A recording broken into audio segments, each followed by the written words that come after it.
Assalamualaikum warahmatullahi wabarakatuh. Halo semuanya, perkenalkan nama saya Muhammad Zidan dari Prodi Manajemen dari kampus Beasiswa Stikasi Bangsa. Jadi, di video kali ini saya akan membahas tentang ayat jurnal penutup dalam mata kuliah pengantar akuntansi 1 yang dibimbing oleh dosen pengampu Ibu Ratna Mutu Manikam SEMAK, yang merupakan salah satu lulusan S1 dari kampus Beasiswa Stikasi Bangsa dan lulusan S2 Magister Akuntansi dari kampus Trisakti. Nah, ada yang sudah tahu apakah itu ayat jurnal penutup? Nah, di sini saya akan menjelaskan tentang ayat jurnal penutup. Nah, ayat jurnal penutup atau sering juga disebut sebagai closing interest, yaitu diakui di buku besar secara formal, lalu memindahkan laba neto atau rugi neto dan dividen ke saldo laba. Nah, saldo laba memperlihatkan hasil dari ayat jurnal penutup tersebut. Dan ayat jurnal penutup juga menghasilkan saldo nol pada akun temporer atau setiap akun sementara. Nah, biasanya juga perusahaan-perusahaan itu membuat ayat jurnal penutup yang dibuat setiap akhir periode akuntansi tahunan. Dan biasanya oleh karena itu akun-akun temporer itu berisikan data selama 1 tahun atau 1 periode. Nah, pada saat pembuatan ayat jurnal penutup, kita jangan lupa untuk kembali memposting ke buku besar karena itu sangat penting. Nah, berikut ini adalah contoh dari akun temporer atau akun sementara. Yang pertama ada akun-akun yang ditutup atau akun-akun temporer, yaitu ada seluruh akun pendapatan, seluruh akun beban, dan dividen. Nah, ketiga akun ini harus ditutup atau yang wajib ditutup. Nah, adapun akun permanen atau akun yang ditutup atau akun yang tidak ditutup. Nah, maksudnya di sini seperti seluruh akun net aset, seluruh akun liabilitas, dan ekuitas. Nah, ketiga akun ini merupakan akun bersifat permanen. Maka dari itu, ketiga akun ini tidak boleh ditutup. Yang boleh ditutup yaitu ketiga akun temporer atau akun sementara.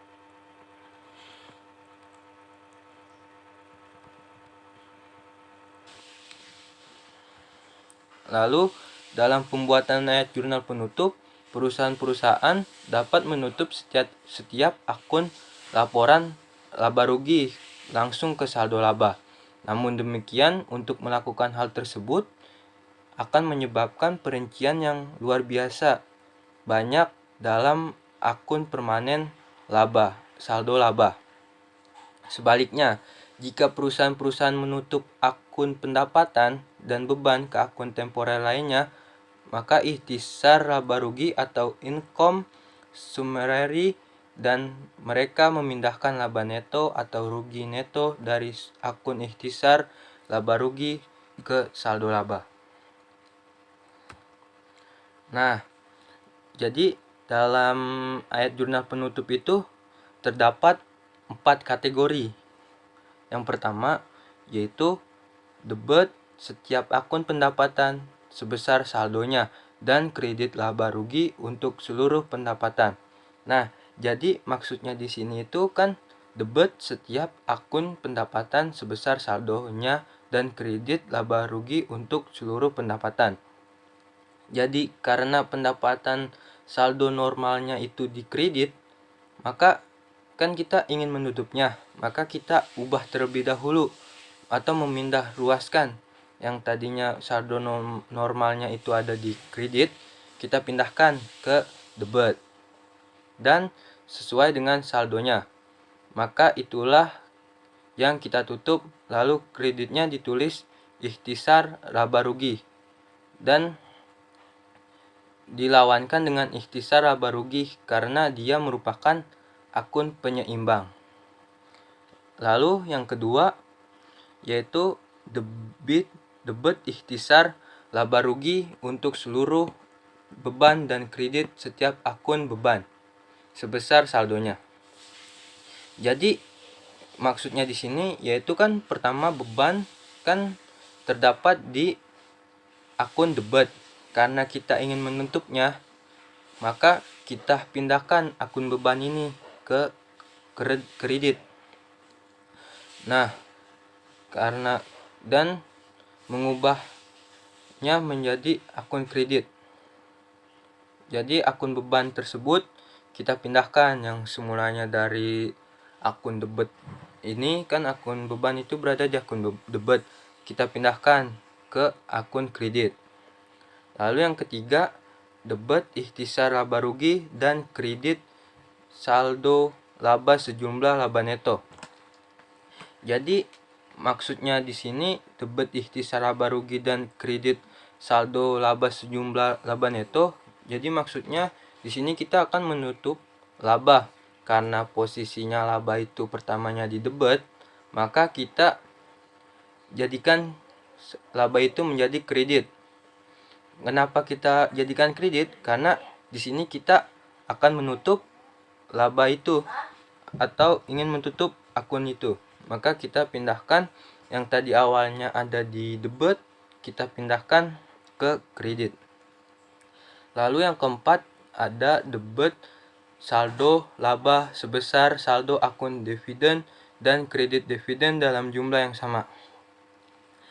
Jadi maksudnya di sini kan debit saldo laba sebesar saldo akun dividen dan kredit dividen dalam jumlah yang sama. Berarti di sini untuk menutup dividen atau menutup modal, maka kita harus memindahkan dividen yang semulanya berada di akun debit, maka kita pindahkan menjadi akun kredit dan saldo laba menjadi akun debit.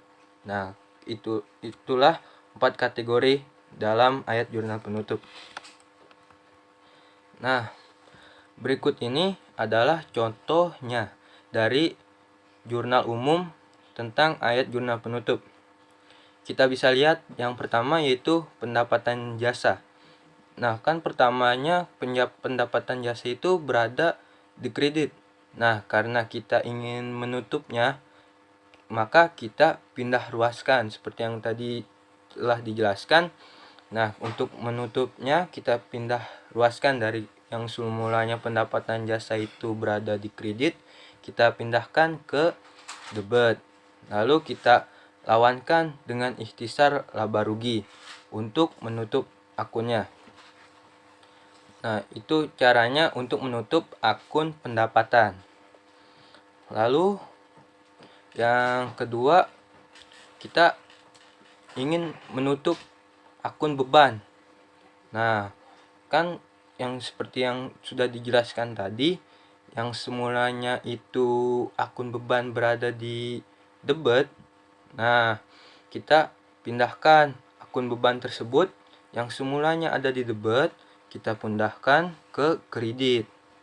Nah, kita lawankan dengan ikhtisar laba rugi untuk menutup akun tersebut. Nah, lalu bagaimana caranya untuk menutup laba neto ke saldo laba? Nah, kita untuk menutup itu kita pindahkan saldo laba yang semulanya di debit, kita pindahkan ke kredit dan kita lawankan dengan ikhtisar laba rugi. Ikhtisar laba rugi yang pertama ada di kredit, kita ke debit. Lalu kita lawankan dan akan menutup akun laba neto ke saldo laba. Lalu yang keempat, saldo laba untuk menutup dividen. Nah, jadi kan kita ingin menutup dividen. Nah, yang dividen itu seperti yang tadi jelaskan, bahwa dividen itu merupakan yang awalnya itu merupakan dari akun debit. Nah, karena kita ingin menutup akun tersebut, akun dividen ini kita akan tutup, maka yang semulanya dividen ini berada di akun debit, kita pindahkan ke akun kredit. Lalu kita lawankan dengan saldo laba. Dan untuk menutup akun tersebut, menutup akun dividen.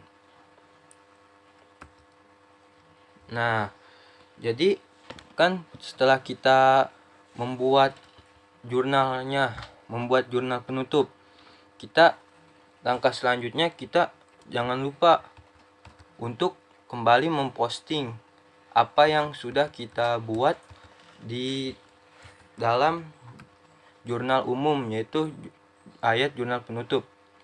Jadi setelah kita buat ayat jurnal penutup ini di jurnal umum, lalu kita posting ke buku besar. Nah, jadi kita posting kembali ke buku-buku besar sesuai dengan akun-akunnya. Yang pertama seperti contohnya saldo laba, kita kembalikan ke situ. Nah, karena ini yang sesuai dengan nomor yang pertama, yaitu ingin nomor 1 menutup pendapatan ke ikhtisar laba rugi. Nah, nomor 1 itu berarti dia menutup dari pendapatan ke ikhtisar laba rugi. Nah, yang garis kedua ini yang di sebelah kiri, itu untuk menutup yang awalnya ke ikhtisar laba rugi. Nah, jadi yang nomor 2 itu menutup akun-akun beban yang menuju ke ikhtisar laba rugi. Lalu yang ketiga, garis ketiga itu untuk menutup ikhtisar laba rugi ke saldo laba. Jadi nomor 3 tersebut untuk menutup laba rugi ke saldo laba. Nah, yang nomor 4 yaitu ada dividen.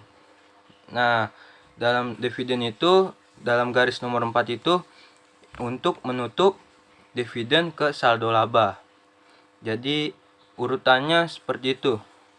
Dividen menutupnya ke saldo laba, lalu dari beban menutupnya ke ikhtisar laba rugi, lalu pendapatan jasa menutupnya ke ikhtisar laba rugi, dan ikhtisar laba rugi itu menutupnya ke saldo laba. Jadi jangan lupa ya, untuk setelah kita membuat ayat jurnal penutup, kita harus kembali lagi memposting ke buku besar. Postingnya sesuai dengan yang ada. Jadi kita jangan lupa untuk mempostingnya kembali ke buku besar.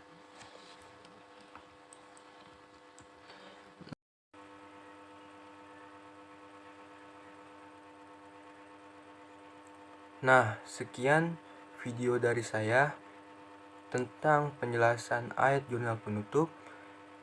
Jika ada salah-salah kata, mohon dimaafkan, dan semoga penjelasan saya tentang ayat jurnal penutup memberikan ilmu yang bermanfaat bagi para pendengar. Sekian video kali ini, saya mengucapkan terima kasih. Wassalamualaikum warahmatullahi wabarakatuh.